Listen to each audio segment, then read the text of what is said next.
The rain hammered against the floor-to-ceiling windows of the Grand Meridian Hotel lobby, casting rippling shadows across the polished marble floor.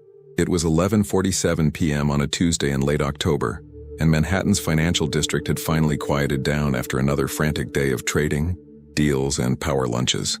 Sophia Bennett stood behind the mahogany reception desk, her fingers flying across the keyboard as she processed the last check-ins of the night. At 28 years old, Sophia had worked at the Grand Meridian for nearly 4 years.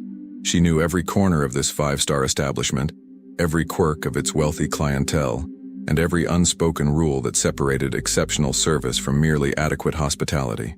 Her dark hair was pulled back in a neat bun, her burgundy uniform pressed to perfection, and her smile, though tired, remained warm and genuine. "Good night, Ms. Bennett," called Roger, the night security guard, as he made his rounds past the reception area. "Night, Roger. Stay dry out there," Sophia replied, glancing up briefly before returning to her screen. The lobby had emptied considerably. Only a handful of guests remained scattered across the leather armchairs, their faces illuminated by laptop screens and smartphones. The soft jazz music that played continuously from hidden speakers seemed louder now, filling the spaces between the rainfall and the occasional distant sound of traffic. Sophia was about to start her closing checklist when something caught her eye, a sleek black iPhone sitting on the marble countertop near the guest services bell. It was positioned almost deliberately, as if someone had set it down while signing paperwork and simply forgotten to pick it back up. She glanced around the lobby, searching for anyone who might be frantically patting their pockets or retracing their steps. Nothing. Whoever had left the phone was long gone. With practiced efficiency, Sophia picked up the device and examined it. The case was expensive, genuine leather with minimal branding, and the phone itself was the latest model. No cracks, no scratches. This belonged to someone with money, someone who stayed in suites, not standard rooms. She pressed the power button, and the screen illuminated, showing 11:51 p.m. and a lock screen photograph of the New York skyline at sunset. No notifications visible, no emergency contact information. Just a simple, clean interface that revealed nothing about its owner. Sophia made a mental note to log it in the lost and found system. She carried the phone toward the back office, her heels clicking softly against the floor, when suddenly it vibrated in her hand. The screen lit up with an incoming call. Caller ID, Whitmore Capital Management. Her thumb hovered over the decline button. Protocol dictated she shouldn't answer personal calls on guests' phones, but something made her hesitate. It was nearly midnight. Who calls a business line at this hour? Unless it was an emergency. The phone continued vibrating, insistent, demanding attention. Against her better judgment, or perhaps because of the instinct she'd developed from years of reading people and situations, Sophia swiped to answer. "Hello?" she said cautiously, her professional tone firmly in place. There was a brief pause on the other end, then a male voice, smooth and confident. "Finally, Mr. Whitmore, we need your authorization immediately. The Singapore transfer window closes in 8 minutes and we still need your verbal confirmation code." Sophia's grip tightened on the phone. Something felt wrong. The urgency, the late hour, the pressure in the man's voice. It all triggered alarm bells that she'd learned to recognize years ago. "I'm sorry," Sophia said carefully, keeping her voice steady. "This isn't Mr. Whitmore. This phone was left at the hotel reception. I'm an employee of the Grand Meridian. Can I help you with something?" Another pause. Longer this time. When the man spoke again, his tone had shifted. Still professional, but now edged with barely concealed frustration. The hotel reception. Christ. "Look, miss, this is extremely urgent. We're talking about a time-sensitive financial transaction worth $43 million. I need you to find Mr. Whitmore immediately and get him on this phone. We have less than 7 minutes now. $43 million. The number hung in the air like a physical presence. Sophia's mind raced. She'd dealt with wealthy guests before, with their assistants and their urgent demands. But something about this didn't add up. If this was legitimate, why wouldn't they have multiple contact numbers? Why was a financial firm calling a personal cell phone at midnight for a transaction this large? And then she remembered. 3 years ago, her parents had lost nearly everything to a financial scam. A smooth-talking investment advisor had convinced her father to wire his entire retirement savings, money that had taken 30 years to accumulate, to what turned out to be a fraudulent overseas account. The caller had used the same tactics: urgency, pressure, artificial deadlines designed to prevent rational thinking. Her father had never recovered from that loss. The shame and depression had aged him a decade in a matter of months. Sophia had watched her mother work double shifts to keep their modest home in Queens, had seen the light fade from her father's eyes. That experience had taught her something valuable. When money moves fast, someone usually gets hurt. "Sir," Sophia said, her voice now firm with authority she didn't entirely feel, "I need you to explain exactly what this transaction involves and why it can't wait until business hours." "Miss, I don't have time to explain basic financial operations to a hotel clerk," the man snapped, his polished veneer cracking. "Every second you waste is costing Mr. Whitmore money. Just put him on the damn phone." That confirmed it. Legitimate professionals didn't resort to insults when questioned. They didn't create artificial time pressure. And they certainly didn't conduct $43 million transactions via personal cell phones at midnight. "I'm going to hang up now and contact Mr. Whitmore through proper hotel channels," Sophia stated calmly. "If this is legitimate, you can reach him during business hours tomorrow." "Wait," the man's voice rose in pitch, desperation bleeding through. "You don't understand what you're—" Sophia ended the call. Her heart was pounding now, adrenaline coursing through her system. She stood in the middle of the lobby, the phone feeling suddenly heavy in her hand as the reality of what might have just happened began to sink in. If she was right, if this had been an attempted fraud, then she'd just prevented someone from stealing $43 million. But if she was wrong, if this had been a legitimate transaction, she might have just cost a hotel guest an enormous sum of money and herself a job. The phone vibrated again. Same caller ID. She declined the call. It vibrated a third time, then a fourth. Sophia made a decision. She strode quickly to the computer behind the reception desk and pulled up the guest registry, searching for any Whitmore currently checked in. Her fingers trembled slightly as she typed, but her resolve hardened with each passing second. There, room 4217, James Whitmore, checked in 3 days ago. Suite reservation extended twice. The guest profile indicated he was a high-priority client, someone who stayed at the Grand Meridian frequently when in New York. The phone continued its relentless vibration in her hand. Sophia picked up the desk phone and dialed room 4217. It rang once, twice, 3 times. On the fourth ring, a groggy male voice answered. "Yes? This is Whitmore. Mr. Whitmore, this is Sophia Bennett from the front desk. I apologize for the late hour, but I have your cell phone here at reception. You left it on the counter earlier this evening." There was a moment of confused silence, then rustling sounds as if he was sitting up in bed. "My phone? Hold on." More rustling, then a muttered curse. "You're right.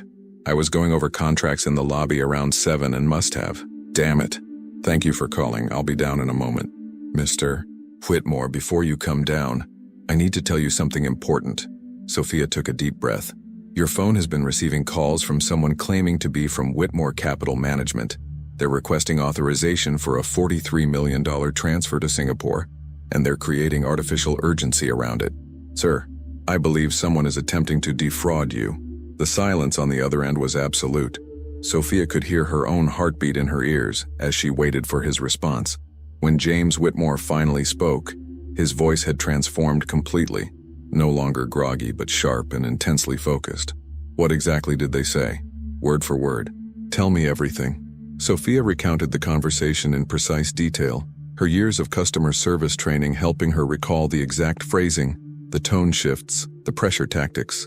As she spoke, she watched the elevator indicators, waiting to see if Whitmore would emerge. "How many times have they called?" he asked when she finished. 6 times in the last 3 minutes, sir." "Jesus Christ." His voice was tight with controlled fury. "Answer it again. When they call again, answer it. But put me on speakerphone first. Don't tell them I'm there. Just act confused, like you're trying to help them." "Mr. Whitmore, I don't think—" "Ms. Bennett," he interrupted, his tone leaving no room for argument. "If you're right about this, then someone inside my company is trying to rob me. I need to hear them. Need to know exactly what they're saying and how they're saying it. Please, trust me on this." The phone in Sophia's hand vibrated again. She looked down at the screen, then at the lobby around her, empty except for Roger doing his rounds somewhere on the upper floors, and made another decision that would change everything. "I'm putting you on speaker now, Mr. Whitmore. Stay quiet." She pressed the speaker button on the desk phone, then answered the mobile. "Hello?" Finally, the man's voice was different now, strained, almost panicked. "Look, I apologize for being short with you earlier. The pressure here is intense, but I really need you to understand. If we don't complete this transfer in the next 90 seconds, Mr. Whitmore stands to lose not just $43 million, but potentially his entire position in the Singapore market. We're talking about a default that could trigger. Stop. James Whitmore's voice cut through the speakerphone like a knife. Who is this? The silence that followed was deafening. Sophia could hear breathing on the other end of the line, rapid and shallow. Then abruptly, the call disconnected. Mr. Whitmore? Sophia ventured quietly. I'm coming down. Don't let that phone out of your sight and don't answer if they call again. I'll be there in 2 minutes. The line went dead. Sophia stood alone at the reception desk, both phones now silent in her hands, and felt the full weight of what had just happened settle over her shoulders. Outside, the rain continued to fall, and somewhere in this city of 8 million people, someone had just failed to steal $43 million. The elevator chimed, and the doors slid open. James Whitmore stepped out of the elevator wearing dark slacks and a white dress shirt hastily buttoned, his salt and pepper hair slightly disheveled from sleep. At 52 years old, he carried himself with the kind of quiet authority that came from decades of high-stakes decision-making. His face was lean and angular, with sharp blue eyes that immediately locked onto Sophia, with an intensity that made her straighten her posture instinctively.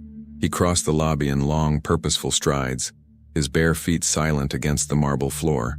Sophia noticed he hadn't bothered with shoes, a small detail that somehow made the situation feel even more urgent and real. Ms. Bennett, he said, as he reached the desk, extending his hand. His grip was firm, his palm warm. Thank you.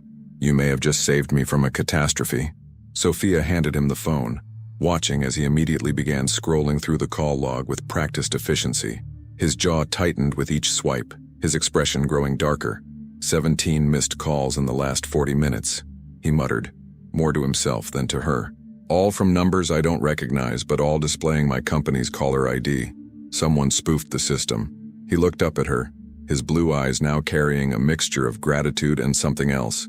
Respect, perhaps. Walk me through it again. Every detail. What made you suspicious? Sophia took a breath, organizing her thoughts. The lobby felt different now with him standing there, smaller somehow despite its vast space. She could smell his cologne, something expensive and understated, mixed with the faint scent of hotel soap. It was the urgency, she began, her voice steady despite her nerves. The artificial deadline, the pressure tactics, the way he became hostile when questioned, and the timing. Midnight on a Tuesday. Legitimate financial institutions don't operate like that, especially not for transactions this large. James nodded slowly, his eyes never leaving her face. You've dealt with fraud before. That wasn't just intuition, that was recognition. It wasn't a question, but Sophia answered anyway. My father lost his retirement savings to a scam 3 years ago. Investment fraud. The tactics were similar. Create urgency, eliminate time for rational thought, make the victim feel like they're the problem for asking questions. Something shifted in James's expression. The corporate mask slipped for just a moment, revealing genuine empathy beneath. I'm sorry that happened to your family, but your father's loss just prevented mine. That's worth something. He turned his attention back to the phone, his fingers moving rapidly across the screen. I need to make some calls. Is there somewhere private I can use? And I'll need you to write down everything. The exact wording of what they said, the times, anything you remember about background noises or speech patterns. The business center is closed, but I can open it for you, Sophia offered, already reaching for the master key card. And I'll document everything immediately while it's fresh. Good. And Ms. Bennett? He paused, looking at her with an expression that was difficult to read. Don't mention this to anyone else on staff yet. If someone inside my company orchestrated this, they might have accomplices. The fewer people who know I'm aware of the attempt, the better. A chill ran down Sophia's spine. She hadn't considered that angle, that this might be an inside job, that the conspiracy might extend beyond a simple phone scam. Of course, Mr. Whitmore. Discretion is part of the job. She led him through the elegant hallway to the business center, a wood-paneled room filled with computers, printers, and a large conference table. As she unlocked the door, Roger appeared at the end of the corridor, his eyebrows raised in question. Everything all right, Sophia? Yes, Roger. Mr. Whitmore just needs to use the business center for some urgent work. I'll be here if he needs anything. Roger nodded and continued his rounds, but Sophia caught the curious glance he threw back over his shoulder. She made a mental note to give him a plausible explanation later, something that wouldn't reveal what had actually happened. Inside the business center, James immediately moved to the conference table, pulling out his phone and a slim laptop that had been tucked under his arm. He worked with the focused intensity of someone accustomed to crisis management, his fingers flying across keyboards, his voice low and controlled as he made call after call. Sophia sat at one of the computer stations and opened a document, beginning to type out everything she could remember: the timestamps, the exact phrases, the tonal shifts in the caller's voice. As she wrote, she could hear fragments of James's conversations, names she didn't recognize, technical financial terms, references to security protocols and breach investigations. "Michael, I don't care what time it is in London. Wake him up. Yes, now. Because someone just tried to steal $43 million from the Singapore account, that's why. Pull the transfer logs for the last 72 hours. Everything. I want to know every single authorization request, who made it, and what credentials were used.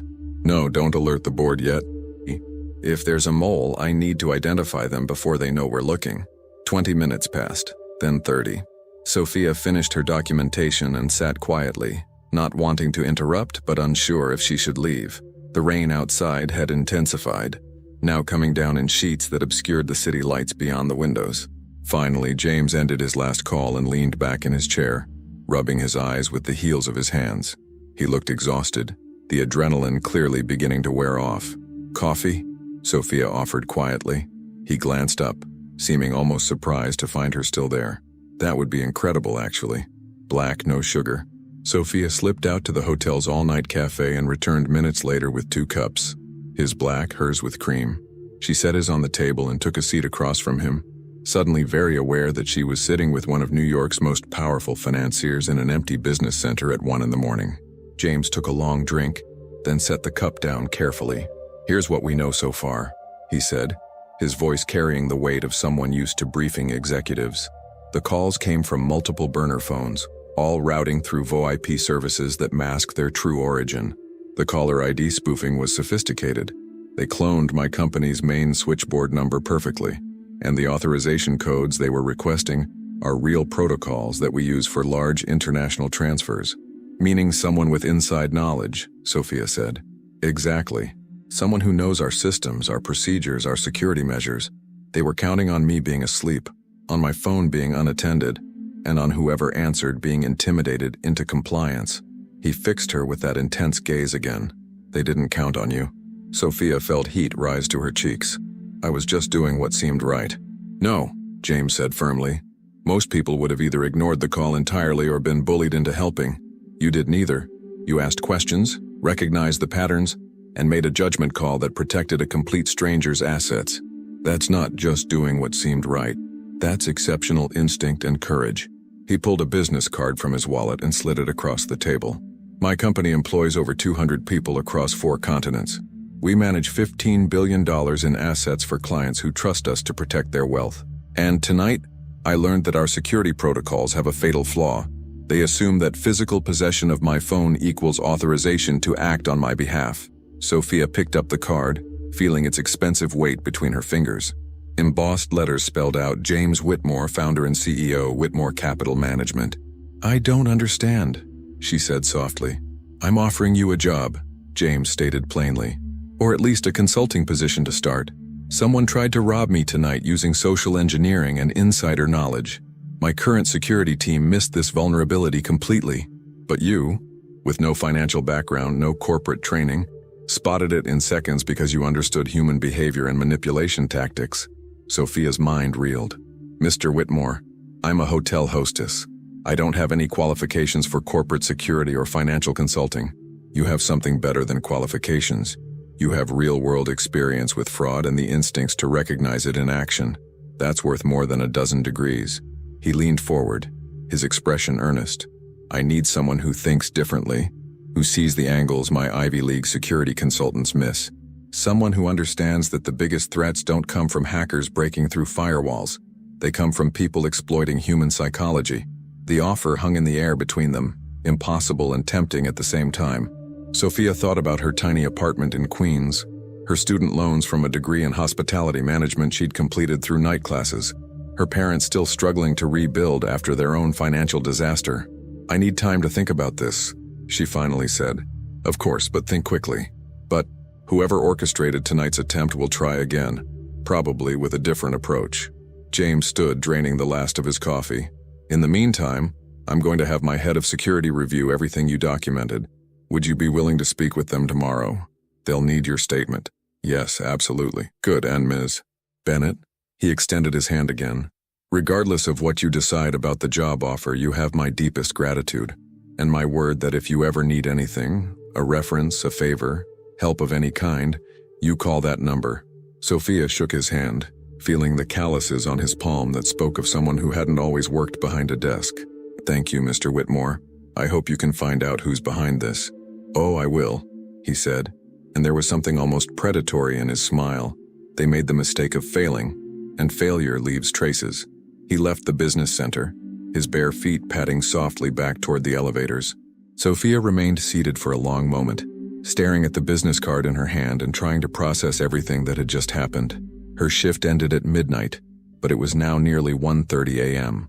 She needed to finish the closing procedures, log the phone incident properly in the hotel system, and somehow act normal when the morning shift arrived.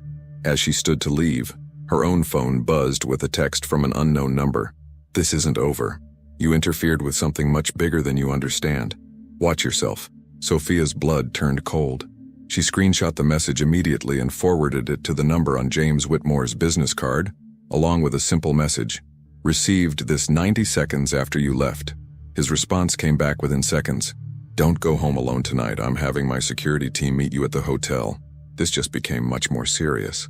Outside, thunder rumbled across Manhattan, and Sophia realized that answering that phone call hadn't just prevented a crime. It had pulled her into something dangerous, complex, and far from over. The conference room on the 47th floor of the Whitmore Capital Management Building was a study in calculated intimidation.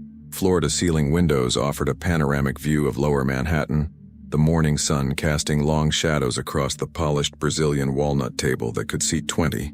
Crystal water pitchers reflected fractured light onto walls decorated with abstract art, worth more than most people's homes.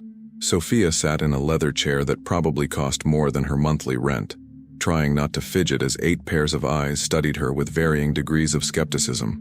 It had been 18 hours since the attempted fraud, and 6 hours since James Whitmore's security team had escorted her home in a black SUV, waited while she packed a bag, and installed her in a suite at the Grand Meridian, 2 floors below Whitmore's own. She hadn't slept. The threatening text message had been traced to another burner phone, its signal bouncing off cell towers across 3 states before disappearing entirely. The professionalism of the operation had elevated the FBI's interest, and 2 agents had interviewed her at 4 in the morning, their questions precise and probing. Now she sat in the heart of Manhattan's financial elite, wearing a charcoal blazer she'd bought that morning from a boutique near the hotel, purchased with an advance James had insisted she accept. The price tag had made her dizzy, but his assistant had been firm. You're representing Mr. Whitmore now. Appearances matter in this world.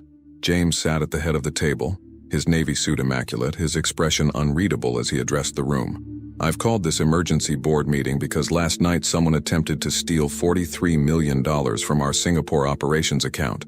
The attempt was sophisticated, well-coordinated, and involved detailed knowledge of our internal protocols. It was only prevented by the actions of Ms. Sophia Bennett, who is joining us today. A woman in her late 50s with platinum hair and a Chanel suit leaned forward, her perfectly manicured fingers steepled in front of her. Mr.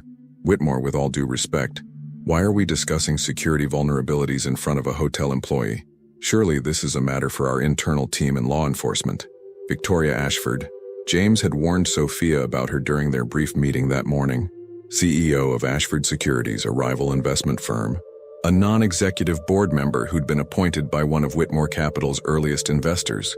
Brilliant, ruthless, and according to James, someone who'd been positioning herself to take over the company for years.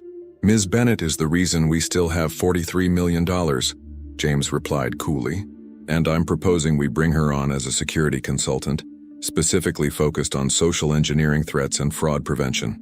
The room erupted in controlled chaos, the kind of disagreement expressed through raised eyebrows and pointed throat clearing rather than shouting. A man in his 40s with rimless glasses and a Princeton tie clip spoke first. James, I understand gratitude, but consulting positions require credentials. What exactly qualifies a hospitality worker to advise a $15 billion firm on security matters? Sophia felt her stomach tighten, but James's expression never wavered. David, when's the last time our credentialed security team prevented a major breach? Actually prevented one, not just responded after the fact. David's jaw tightened. That's not fair. We've implemented industry-leading protocols. That someone bypassed in less than 12 hours, James interrupted. Ms. Bennett, would you explain to the board exactly what made you suspicious? This was it. Sophia had rehearsed this moment in her head a dozen times, but sitting here under the scrutiny of people who probably made her annual salary in a week was different. She took a breath and stood, channeling every ounce of composure she'd developed from years of dealing with demanding hotel guests. The caller used 3 classic social engineering tactics. She began, her voice steadier than she felt. First, artificial urgency, creating a tight deadline to prevent rational analysis. Second, authority exploitation, using Mr. Whitmore's company name and legitimate protocols to establish credibility. Third, intimidation, becoming hostile when questioned to discourage further scrutiny. She pulled out her tablet, another loan from James's assistant, and displayed the documentation she'd prepared. These tactics are identical to methods used in 73% of successful corporate fraud cases, according to the FBI's Financial Crimes Unit. They rely on human psychology, not technical vulnerabilities. Your firewalls and encryption are probably excellent, but your protocols assume that people will behave rationally under pressure, and that's where the weakness lies. Victoria Ashford's eyes narrowed. You've done your homework, Ms. Bennett. Tell me, who helped you prepare this presentation? Because I find it difficult to believe someone with your background could compile this level of analysis overnight. The implication was clear. Sophia was a puppet, fed information by James or his team. Heat rose to her cheeks, but she forced herself to meet Victoria's gaze directly. I prepared it myself using publicly available FBI reports, academic papers on fraud psychology, and case studies from the Federal Trade Commission database. I've spent 3 years studying financial fraud in my spare time, ever since my father lost his retirement savings to a scam that your industry's credentialed experts failed to prevent. The room fell silent. Sophia could see calculation behind Victoria's eyes, a reassessment taking place. Your father's loss is regrettable, Victoria said, her tone careful. But personal trauma doesn't translate to corporate expertise. James, you're allowing emotional sympathy to cloud your judgment. Actually, interrupted a younger man Sophia recognized as Marcus Chen, Whitmore Capital's chief technology officer. I reviewed Ms. Bennett's documentation. It's more comprehensive than reports I've received from consultants billing us $5,000 a day. She identified vulnerabilities in our phone verification system that our penetration testers missed. Victoria's perfectly composed expression cracked slightly. Marcus, you can't seriously be endorsing this. I'm endorsing results, Marcus replied. Our current security team costs us $3 million annually. Ms. Bennett prevented a $43 million loss on her first day of awareness. That's a 1,400% return on investment before we've even calculated her salary. James allowed himself a small smile. I'm not proposing we replace our entire security apparatus. I'm suggesting we add a specialized consultant who thinks about threats from a different angle. Ms. Bennett would focus specifically on fraud prevention, employee training on manipulation tactics, and identifying human vulnerabilities in our protocols. An older gentleman with a thick Boston accent spoke up. What's the liability exposure if something goes wrong? If we give her access to sensitive information and there's a breach, we're looking at regulatory nightmares. Theodore raises a valid concern, Victoria added smoothly. We'd need extensive background checks, security clearances, insurance bonds. The due diligence alone could take months. And frankly, James, this feels impulsive. We should be focusing on finding the mole in our organization, not creating new positions for strangers who happen to answer a phone. Sophia felt the momentum shifting against her. These people operated in a world of credentials, connections, and credibility built over decades. She was an outsider being pushed into their ranks by James's unilateral decision, and they were closing ranks to protect their territory. James stood, his movement commanding immediate attention.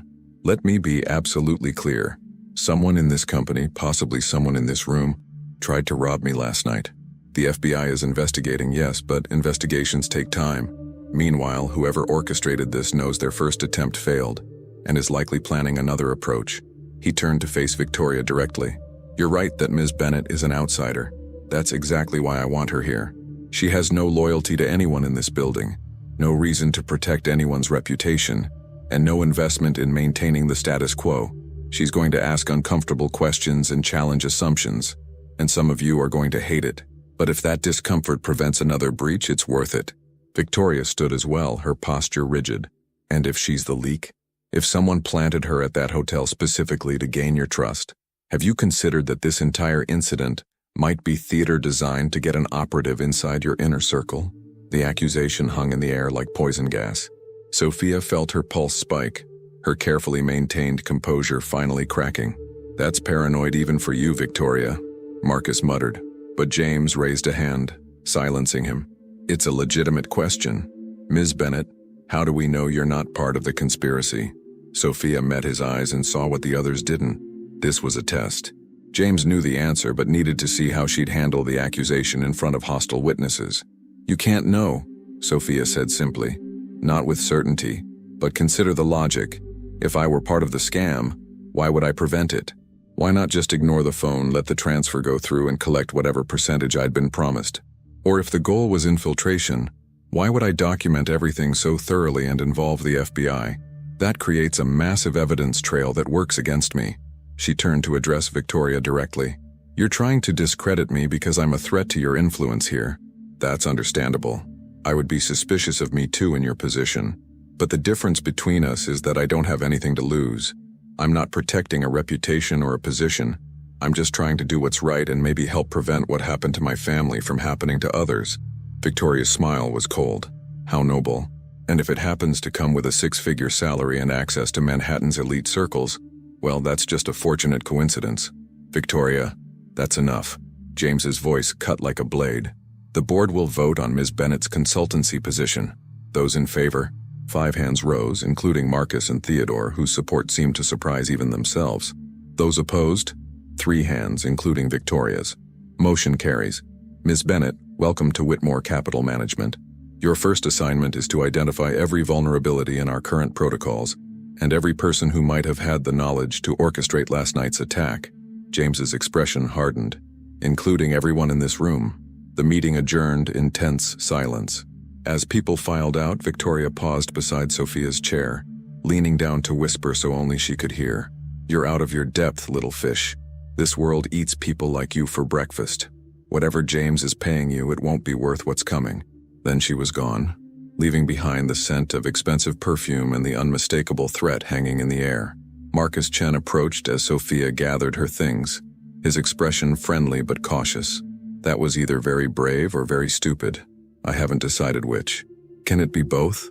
Sophia asked, managing a weak smile. "Usually is in this business. Look, Victoria's not wrong about the deep end. You just jumped into it without a life vest. But for what it's worth, I'm glad you're here. We've needed someone to shake things up." He handed her his card. "My direct line. If you find anything in the tech systems that looks off, call me immediately. And watch your back. Whoever tried to rob James last night is still out there." As Marcus left, Sophia sank back into the expensive leather chair and stared out at the Manhattan skyline. Somewhere in this city of millions, someone was planning their next move, and now somehow she was responsible for stopping them. Her phone buzzed. A text from James. "My office, now. We need to talk about Victoria." James Whitmore's private office occupied the northeast corner of the 47th floor, a space designed to project power without ostentation. Dark wood bookshelves lined one wall, filled with first editions of financial classics and leather-bound reports. His desk, a massive piece of reclaimed timber from a 19th century ship, sat positioned to offer him a view of both the door and the windows overlooking the East River. Sophia entered to find him standing at the window, his jacket removed and sleeves rolled up, studying the city below with the intensity of a general surveying a battlefield. "Close the door," he said without turning around. She did, the heavy door sealing with a soft click that seemed to mark a transition into a different level of confidence. "Whatever happened in this room stayed in this room. Victoria Ashford is going to try to destroy you," James said matter-of-factly, finally turning to face her. "I need you to understand that before we go any further. She's brilliant, connected, and absolutely ruthless. And right now you represent everything she hates. An outsider with my ear, someone she can't control or predict." Sophia moved to one of the chairs facing his desk but didn't sit. You knew she'd react this way. You wanted her to. A flicker of approval crossed James's face. You're learning already. Yes, I pushed Victoria's buttons deliberately. I needed to see how she'd respond to a direct challenge to her influence. Her reaction told me several important things. He moved to his desk, pulling out a slim folder and spreading its contents across the dark wood. Documents, photographs, financial records, a mosaic of information that meant nothing to Sophia at first glance. Victoria joined my board 4 years ago as a condition of securing investment from the Ashford Family Trust, James explained, pointing to a document. At the time, I needed the capital to expand into Asian markets. It seemed like a reasonable compromise. One board seat in exchange for $200 million in funding. But she's been positioning herself for more, Sophia guessed. Much more. Over the past 18 months, Victoria has been quietly acquiring shares through shell companies and proxies. Not enough to trigger disclosure requirements, but enough that combined with her family's voting bloc, she controls nearly 30% of the company, another 5%, and she could force a vote of no confidence, remove me as CEO, and install herself or someone she controls. Sophia studied the web of corporate entities and transactions, her mind working to connect the pieces. And you think she's behind the attempted fraud? I think Victoria sees an opportunity, James replied carefully. If she can't acquire enough shares legitimately, she needs another path to control. Discrediting me, making me appear vulnerable, incompetent, or compromised, would give her leverage to convince other board members that leadership change is necessary. He pulled out a photograph, sliding it across the desk. It showed Victoria at what appeared to be a charity gala, engaged in conversation with a man Sophia didn't recognize. The man looked to be in his 30s, handsome in an anonymous way, with the kind of face that would be easy to forget. This was taken 6 weeks ago at the Met. The man she's talking to is David Kramer, supposedly a freelance financial consultant.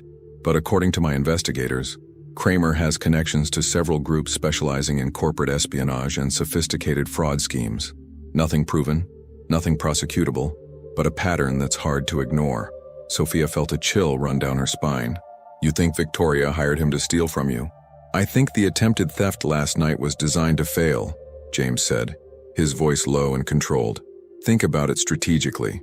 They created urgency, but not enough to be believable. They called a phone that I'd visibly set down in a public hotel lobby, increasing the chances someone else would answer. And the person who did answer was you. Someone with specific experience recognizing fraud and the backbone to act on that recognition. The implications hit Sophia like a physical blow. You're saying I was the target? That they wanted me to stop the transfer? I'm saying they wanted someone to stop it in a way that would create maximum chaos and suspicion. If the transfer had gone through, I'd have legal recourse to recover the funds. But a near miss? That's different. That creates uncertainty, raises questions about my security protocols, makes investors nervous. James leaned forward, his blue eyes intense, and it put someone new and unvetted, you, in a position of trust inside my organization, where you can be painted as either incompetent or complicit depending on what serves Victoria's agenda. Sophia sank into the chair, her mind racing through the implications. So everything since last night, the job offer, the board meeting, Victoria's accusations, it's all been orchestrated? Not orchestrated. Anticipated. James sat on the edge of his desk, his posture less formal now. Victoria's smart, but she's also predictable. She operates from a playbook that served her well for 20 years. Identify vulnerabilities, create leverage, and strike when your opponent is off balance. What she didn't anticipate is that I'd recognize the pattern and turn it to my advantage. By hiring me despite her objections, Sophia said slowly, understanding dawning, you're using me as bait. I'm using you as a catalyst. James corrected. There's a difference. Bait is passive, expendable. You're neither. But your presence will force Victoria to accelerate her timeline, make moves she might otherwise have delayed. And when people rush, they make mistakes. Sophia stood abruptly, anger flaring hot in her chest. You should have told me this before the board meeting, before I stood up there and defended myself while not knowing I was walking into a trap. If I'd told you, your reactions wouldn't have been genuine, James said calmly. Victoria's survived this long because she reads people. If she'd sensed you were playing a role, the entire strategy would have collapsed. I needed her to see you as a legitimate threat, not a plant. And my safety? Did that factor into your strategy at all? Sophia's voice rose despite her attempt to control it. Someone sent me a death threat last night, real or theater, it's still terrifying. James's expression softened slightly. Your safety is my highest priority. The security team I assigned isn't for show. They're former Secret Service, the best in the business. And I meant what I said about owing you. But I also need you to understand what you've walked into. This isn't just about preventing fraud. It's about a war for control of a $15 billion company, and you're now a piece on the board whether you intended to be or not. Sophia moved to the window, staring out at the city that suddenly felt much more dangerous than it had 48 hours ago. A boat moved slowly along the East River, oblivious to the corporate battles being waged in the towers above. What do you need me to do? She asked finally. Your job. Actually investigate our security vulnerabilities, interview staff, review protocols, identify weaknesses. But while you're doing that, pay attention to patterns. Who seems nervous around you? Who's asking too many questions about what you found? Who's trying to befriend you or subtly discourage certain lines of inquiry? He moved to stand beside her at the window. Victoria will make a move soon. She has to. Every day you're here gaining credibility is a day she loses influence. When she acts, I need to know immediately. And I need evidence that ties her to the fraud attempt. Something concrete enough to remove her from the board and eliminate her as a threat. You want me to be a spy, Sophia said flatly. I want you to be aware. There's a difference. James handed her a phone. Not a company device, but something smaller, more discreet. This is encrypted. My personal number is programmed in. If you see anything suspicious, anything at all, you contact me directly. Not through official channels, not through my assistant. Me. Sophia took the phone. Its weight somehow heavier than its actual mass. And if I find evidence that someone other than Victoria is behind this? What if your theory is wrong? Then we follow the evidence wherever it leads. I'm not interested in confirming my suspicions, I'm interested in the truth, but Sophia? He turned to face her fully. Be careful who you trust. Victoria has allies throughout this building, people whose loyalty she's purchased over years. Some of them don't even realize they're working for her. They just think they're being helpful, sharing information, facilitating connections. A knock on the door interrupted them. James's assistant, a polished woman in her 40s named Margaret, opened it just enough to speak through the gap. Mr. Whitmore, your 2 o'clock is here. The FBI agents want to follow up on last night's incident. Show them to conference room B. I'll be there in 5 minutes. James waited until Margaret had closed the door before turning back to Sophia. The FBI is investigating the fraud attempt, but they're also going to be looking at you. Your sudden proximity to a major financial figure, your convenient placement at exactly the right moment. They'll explore every angle. Be honest with them. Cooperate fully, but don't speculate. Stick to what you observed and what you know for certain. Is there anything else I should know? Sophia asked, exhaustion suddenly weighing on her. Any other conspiracies or threats I'm walking into blind? James's expression turned almost sympathetic. Welcome to high finance, Ms. Bennett. Nothing here is simple, everyone has an agenda, and trust is the rarest commodity of all. But you've already proven you have good instincts. Trust those instincts, document everything, and remember, the person who seems most trustworthy is often the most dangerous. He walked her to the door, pausing with his hand on the handle. For what it's worth, I believe you're going to be extraordinary at this. You see things others miss because you're not blinded by credentials or protocol. That's going to save us in the end.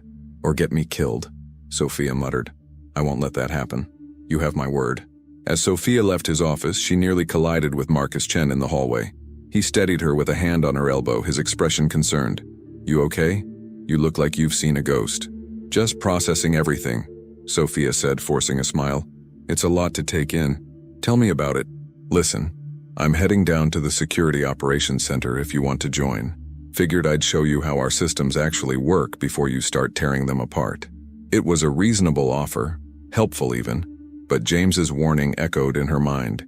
Be careful who you trust.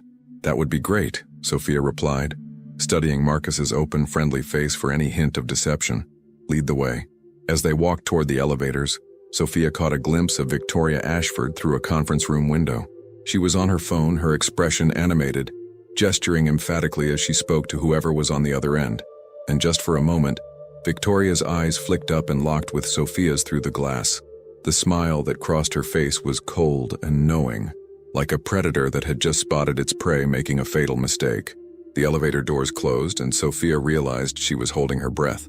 48 hours ago, her biggest concern had been processing guest checkouts and managing room service complaints.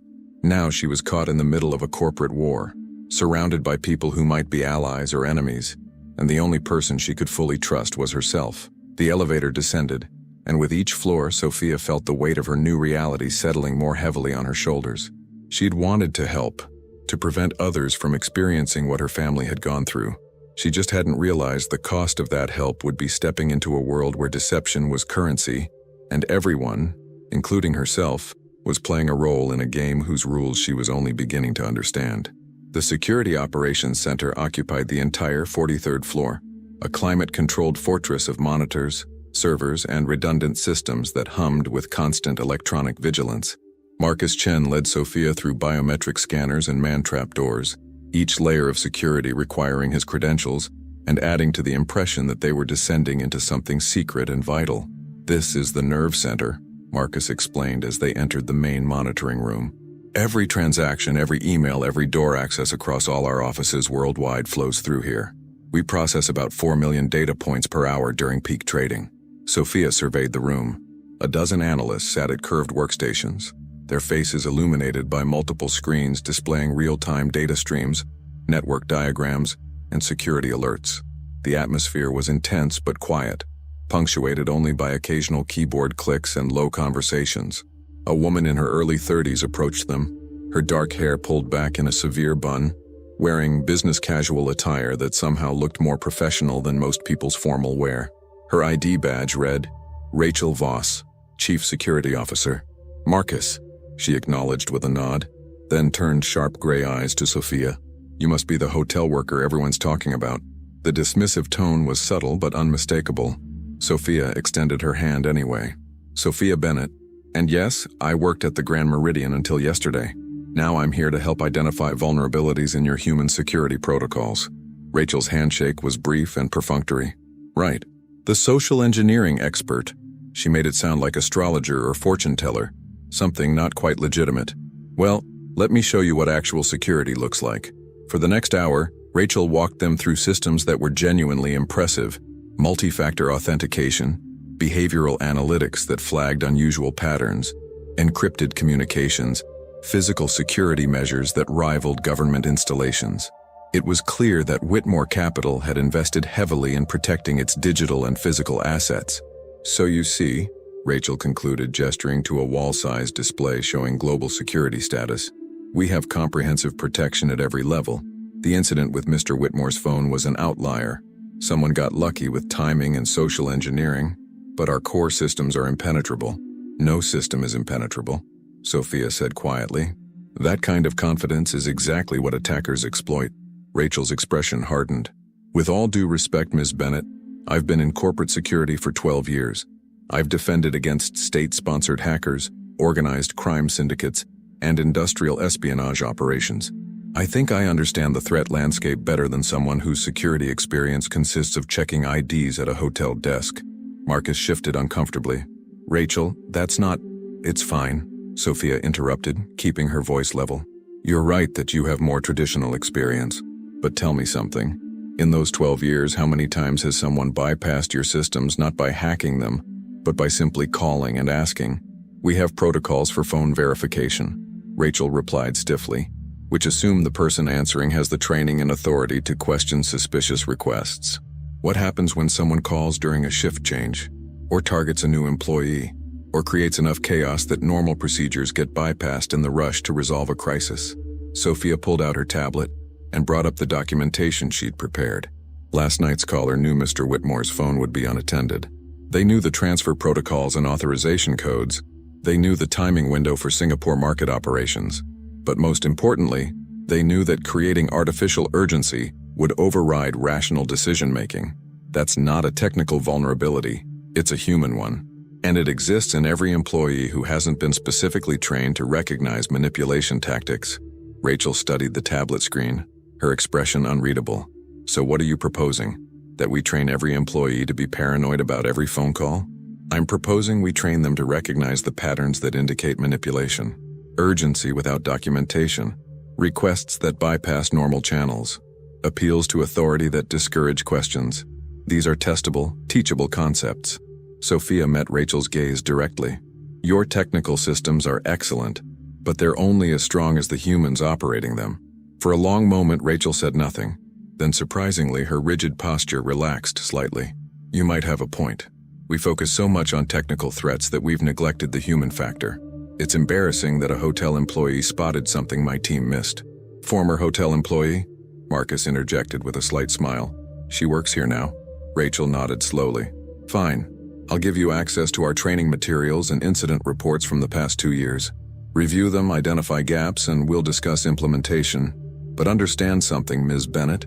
If you make recommendations that compromise our operational efficiency or create bureaucratic nightmares, I'll fight them. Security has to be practical, not just theoretical. Agreed, Sophia said. I'm not here to make your job harder. I'm here to help make it more effective. Rachel's phone buzzed. She glanced at it, frowned, then looked up at Marcus. We have a situation. Someone just attempted to access the Singapore account transfer system using administrative credentials. The system flagged it as suspicious and locked down automatically. Marcus was already moving toward a workstation. Show me. Sophia followed, watching over his shoulder as code and logs scrolled across the screen. To her untrained eye, it looked like digital gibberish, but Marcus's expression grew increasingly grave. The credentials used belonged to Jennifer Park, our Singapore office administrator, he muttered, his fingers flying across the keyboard. But she's on vacation in Seoul. These access attempts are coming from inside this building. Rachel pulled out her radio. Security, I need Jennifer Park's access badge tracked. Last location and current status. A crackling response came back within seconds. Park's badge last pinged at the 45th floor elevator bank at 1437. It's currently showing active in conference room 45C. Sophia checked her watch. It was 3:15 p.m. Someone had been using Jennifer's credentials for over half an hour. Conference room 45C is 2 floors up, Marcus said, already heading for the door. That's where Victoria Ashford has been meeting with her team all afternoon. The 3 of them took the emergency stairwell, Rachel coordinating with security teams via radio as they climbed. Sophia's heart pounded, not from exertion, but from the realization that they might be about to catch someone in the act. They emerged on the 45th floor to find 2 security guards already positioned outside conference room 45C. Through the glass walls, cleverly frosted for privacy but not completely opaque, Sophia could see several figures inside. Rachel held up a hand, stopping everyone. She spoke quietly into her radio. Do we have visual inside 45C? Negative. That room's internal cameras were disabled 40 minutes ago. Maintenance override code was used. Rachel and Marcus exchanged glances. Someone with high-level access had deliberately blinded the security system. We go in now, Rachel decided. Bennett, you stay back. Marcus, with me. But before they could move, the conference room door opened and Victoria Ashford emerged, followed by David Kramer, the man from the photograph James had shown Sophia, and 2 other people Sophia didn't recognize. Victoria's perfectly composed expression flickered for just a moment when she saw the security presence, then smoothed back into professional neutrality. Rachel, Marcus, she said pleasantly. Is there a problem? We're investigating unauthorized access to our Singapore systems, Rachel replied, her tone professional but firm. Access attempts were made using Jennifer Park's credentials and they originated from this floor. How concerning, Victoria said, not sounding concerned at all. We've been in a strategic planning session for the past 2 hours. No one here has been near a computer terminal. Marcus pulled out his tablet. The access logs show otherwise. Jennifer Park's credentials were used to attempt transfers totaling $68 million. The attempts were flagged and blocked, but they came from a device connected to this building's network. David Kramer stepped forward, his expression earnest and cooperative. I think there might be an explanation. I was helping Victoria review some competitive analysis data from our Asian markets. I may have inadvertently accessed a secure system while pulling comparison data. If I caused an alert, I apologize. It wasn't intentional. It was smooth, plausible, exactly the kind of explanation that would normally diffuse the situation. But Sophia noticed something the others might have missed. Kramer's left hand was in his pocket and she could see the outline of something rectangular. A phone? A USB drive? Mr. Kramer? Sophia spoke up, ignoring Rachel's sharp glance. Could you show us what device you were using? For the logs? Kramer's eyes flicked to her, and for just a second she saw calculation behind the friendly facade. Of course, I was using the conference room terminal, happy to walk through exactly what I accessed. And your phone? Sophia pressed. Were you using that as well? Now Victoria's expression did change, a flash of anger quickly suppressed. Ms. Bennett, I don't think interrogating my consultant is appropriate, especially given your own questionable position here. Actually, Rachel interjected, and Sophia heard a new respect in her voice.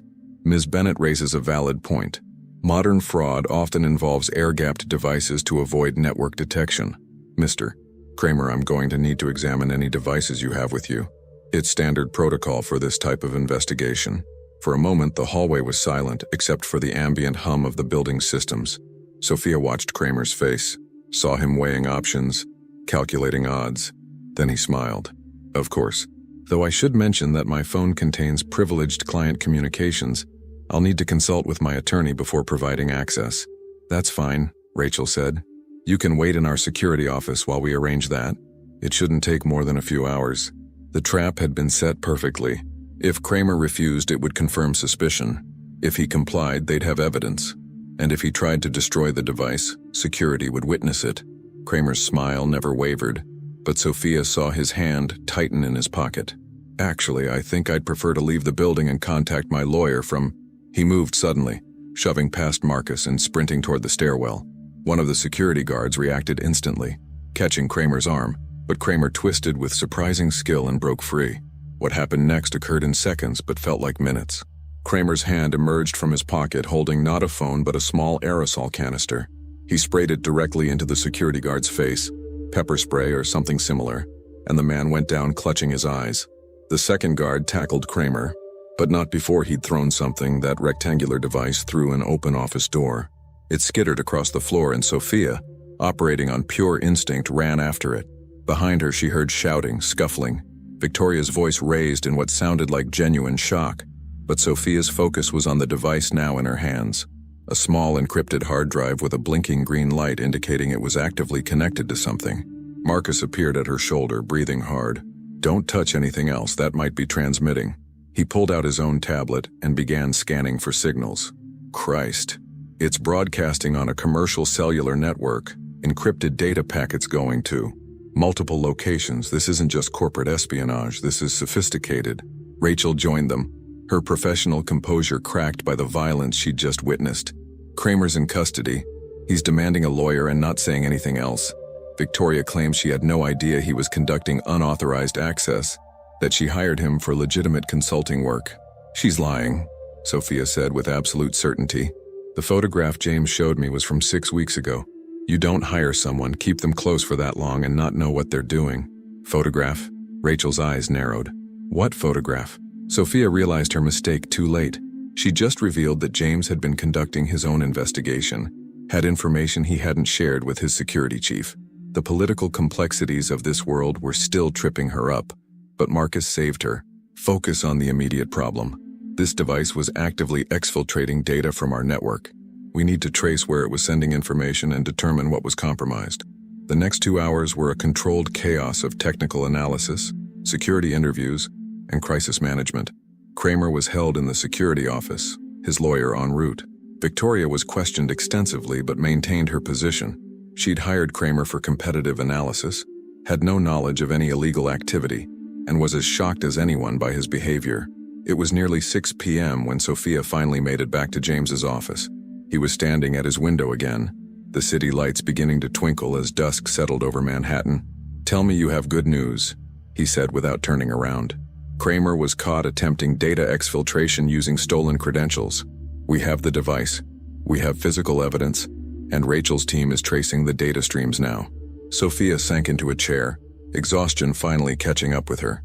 But Victoria's going to walk away from this. She's positioned herself perfectly, the innocent employer victimized by a rogue consultant. For now, James agreed, finally turning to face her. But Kramer will talk eventually. People like him always do when facing serious prison time. And when he does, we'll have the connection to Victoria we need. What if he doesn't? What if Victoria's smart enough that there's no direct trail? James smiled, but it didn't reach his eyes. Then we become more creative, but Sophia, you did well today. Rachel called me after the incident. She said you spotted Kramer's concealed device when everyone else was focused on the obvious. That kind of observational skill is exactly what I hired you for. Sophia's encrypted phone buzzed. A message from an unknown number. You're making powerful enemies. This won't end well for you. Last warning. She showed it to James without comment. His expression hardened. They're getting desperate. Good. Desperate people make mistakes. He made a quick call on his own phone. Double Sophia's security detail. I want eyes on her 24/7. As he hung up, Sophia stood and moved to the window beside him. How long does this go on? How long until we either prove Victoria's involvement or confirm we're wrong about her? However long it takes, James replied. But I suspect not much longer. The board meets again in 3 days to review the security incidents. Victoria will make her move. Before then, she has to solidify her position or risk losing momentum. And what's my role in that? Keep doing exactly what you've been doing. Question everything, trust no one, and document what you find. He handed her a keycard. This accesses a private server I maintain off-network. Upload copies of everything there. It's our insurance policy if someone tries to alter the official records. Sophia took the keycard, adding it to the growing collection of access credentials and burdens she was accumulating. James, I need to know something. When this is over, when we either expose Victoria or clear her, what happens to me? Do I disappear back to my hotel job like none of this happened? James was quiet for a moment, considering. That depends on what you want. You've proven you belong in this world, Sophia. You have skills that are valuable, rare even. Whether you want to stay here or move on to something else, I'll make sure you have options. It wasn't quite an answer, but Sophia supposed in this world of careful words and strategic positioning, it was as close as she'd get to a guarantee. Outside, the city stretched out before them, millions of people living their lives, unaware of the corporate battles being waged above their heads. Somewhere down there, Sophia thought, was the person she'd been 3 days ago. That person felt very far away now. The emergency board meeting was called for 8 a.m. on Friday morning, exactly 72 hours after David Kramer's arrest. The timing was deliberate, James had explained to Sophia the night before. Victoria would use the meeting to either solidify her position or make a final play for control, and they needed to be ready for whatever she'd orchestrated.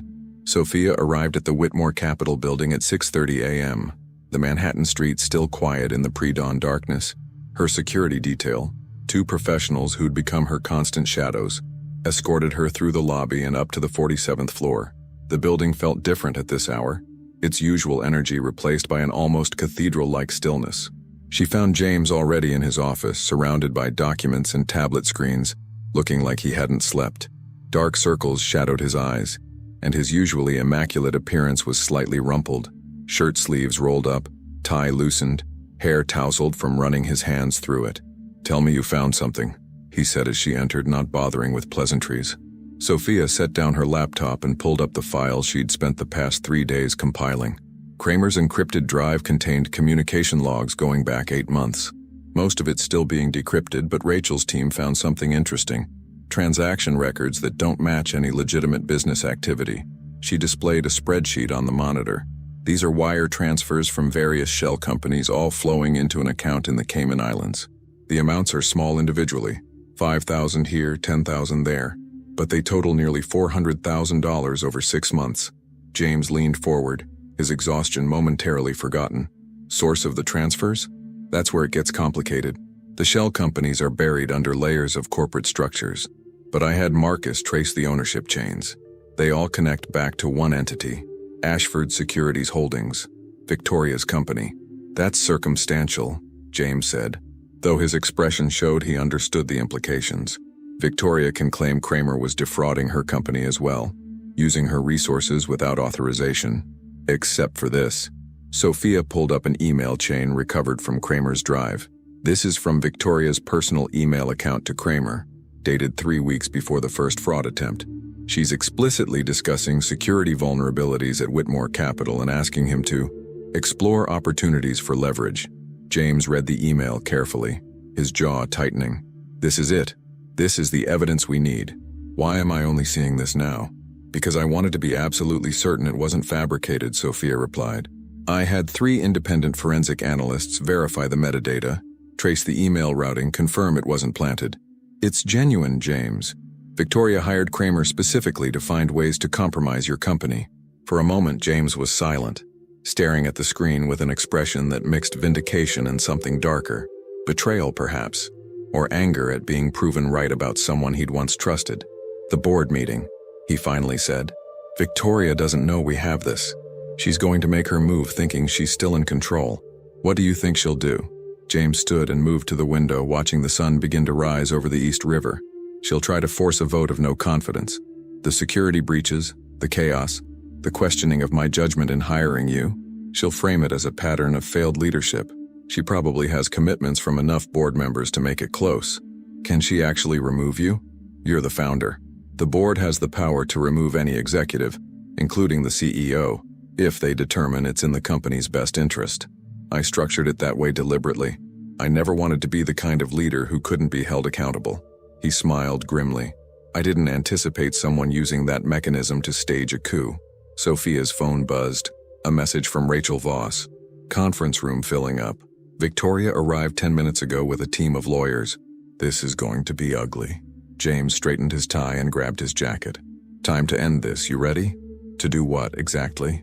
To testify before the board about what you found.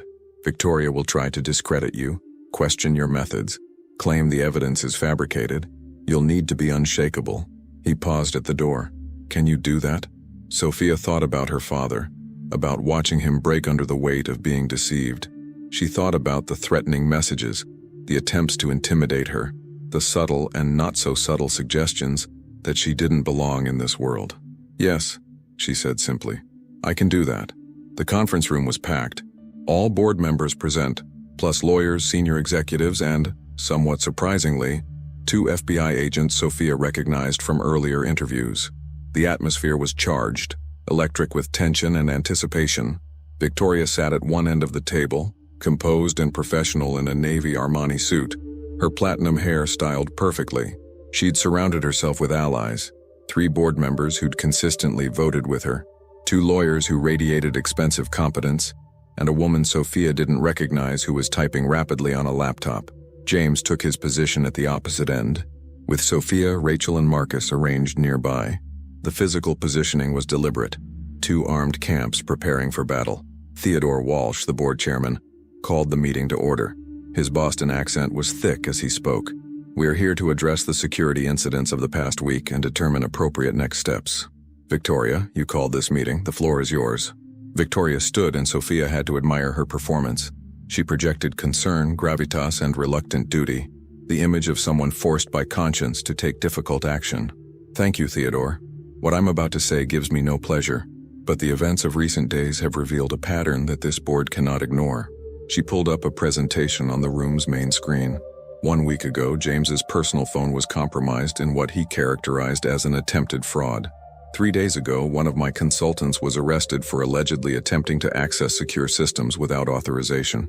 These incidents, combined with the highly unusual decision to hire an unvetted outsider into a sensitive security role, suggest a troubling pattern. She advanced the slide, showing a timeline of events. I believe James has been compromised, either through blackmail, manipulation, or incompetence. His judgment is impaired, his security protocols have failed repeatedly, and he surrounded himself with individuals who lack the credentials to operate at this level. Victoria's eyes found Sophia across the room. No disrespect to Ms. Bennett, who I'm sure is well-intentioned, but hiring a hotel employee as a security consultant after she conveniently discovered a fraud attempt raises obvious questions. Is she part of an elaborate infiltration? Is James being manipulated through misplaced gratitude? Or is his decision-making simply that flawed? Murmurs rippled through the room. Sophia felt the weight of dozens of eyes assessing her, judging her, finding her wanting. I'm calling for a vote of no confidence, Victoria concluded. Not because I want James's position. I have my own company to run. But because this organization needs leadership that isn't compromised. We need someone who will make decisions based on sound business judgment, not emotional impulses. It was a masterful performance. Victoria had positioned herself as the reluctant hero, motivated only by duty and concern for the company. She'd framed James as either corrupt or incompetent with no middle ground. And she'd done it all while maintaining an air of regretful necessity. Theodore looked to James. Do you want to respond before we hear from other board members? I do, James said, standing. But first, I'd like Ms. Bennett to present her findings from the investigation into the security breaches.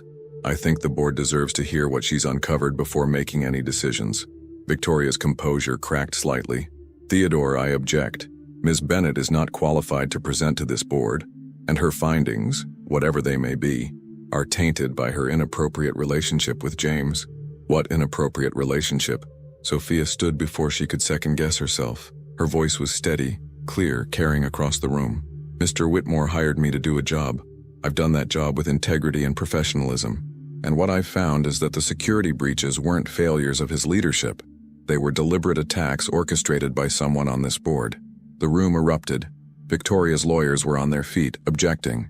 Board members were talking over each other. Theodore was hammering for order. Ms. Bennett, Victoria's voice cut through the chaos cold as ice. You're making very serious accusations. I hope you have evidence to support them, because if you're wrong, this constitutes actionable slander. I have evidence, Sophia replied. She nodded to Marcus, who began displaying documents on the screen. David Kramer wasn't a rogue consultant. He was hired specifically by Victoria Ashford to find and exploit vulnerabilities in Whitmore Capital's security systems. We have payment records, email communications, and testimony that establishes a clear conspiracy. Victoria's expression remained calm, but Sophia saw the calculation behind her eyes. Those records are fabricated. Kramer had access to our systems.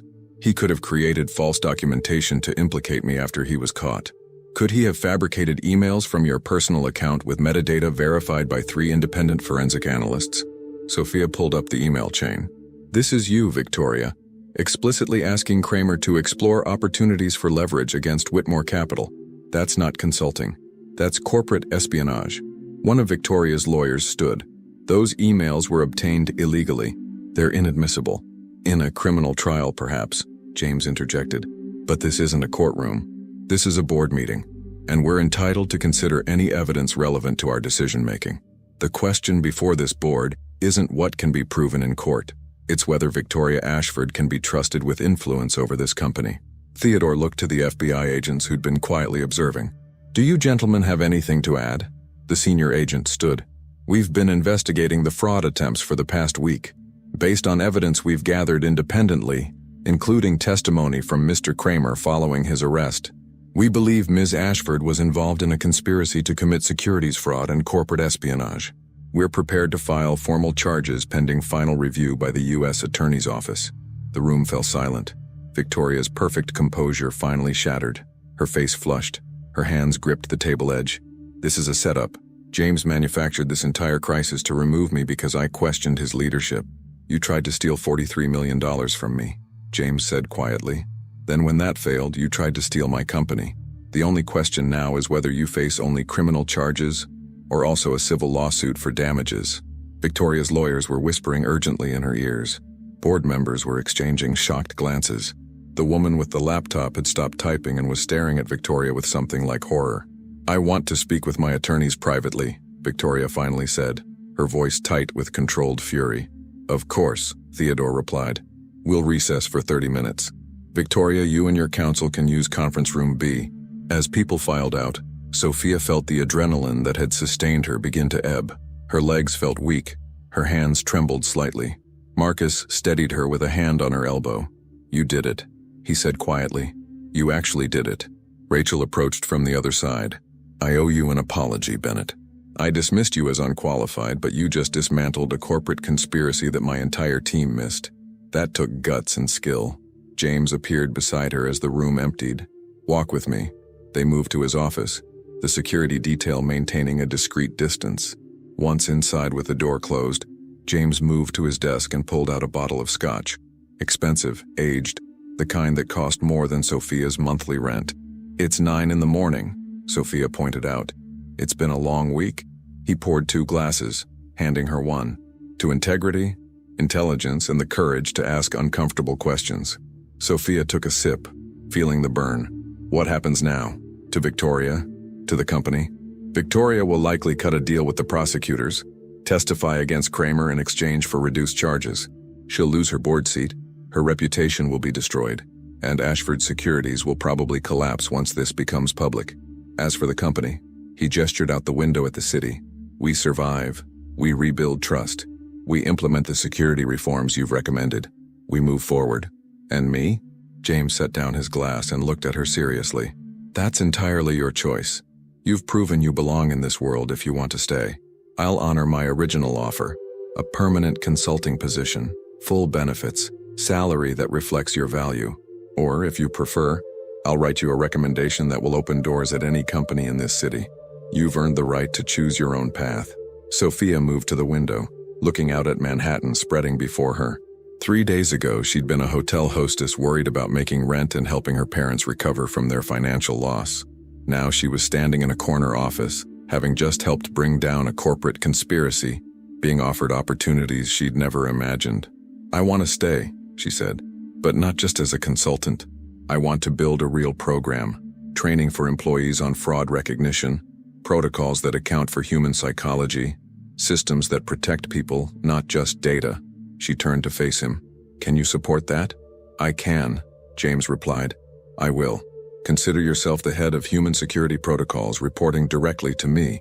We'll give you a team, a budget, and the authority to implement real change." A knock on the door interrupted them. Theodore Walsh entered, looking grave. "James, Victoria's lawyers just informed me she's resigning from the board effective immediately. She's also withdrawing Ashford Securities' investment stake in the company. Claims she wants to focus on her defense and avoid further conflict of interest. Translation: she's running before we can formally remove her," James said. "Essentially, but it solves our immediate problem. The board wants to convene in 10 minutes to formally accept her resignation and discuss next steps." Theodore's eyes found Sophia. "Ms. Bennett, I owe you an apology. When Victoria first raised concerns about your qualifications, I was inclined to agree. I was wrong. What you did today, the investigation, the evidence, the presentation, was exceptional. This company owes you a debt of gratitude." After Theodore left, Sophia and James stood in silence for a moment. The crisis that had consumed them for days was over, resolved not with dramatic confrontation but with legal maneuvering and strategic retreat. It felt anticlimactic somehow, but Sophia supposed that's how these things actually ended, not with explosions but with resignations and settlements. "There's one more thing," James said, pulling an envelope from his desk drawer. "This is a check for $200,000. It's a bonus for preventing the fraud attempt and exposing the conspiracy. It's also compensation for the threats you received, the risks you took, and the disruption to your life." Sophia stared at the check, unable to process the number. "James, I can't." "You can and you will. Consider it seed money for the program you want to build, or help for your parents, or whatever you need. You earned this, Sophia. Don't diminish what you accomplished by refusing to accept appropriate compensation."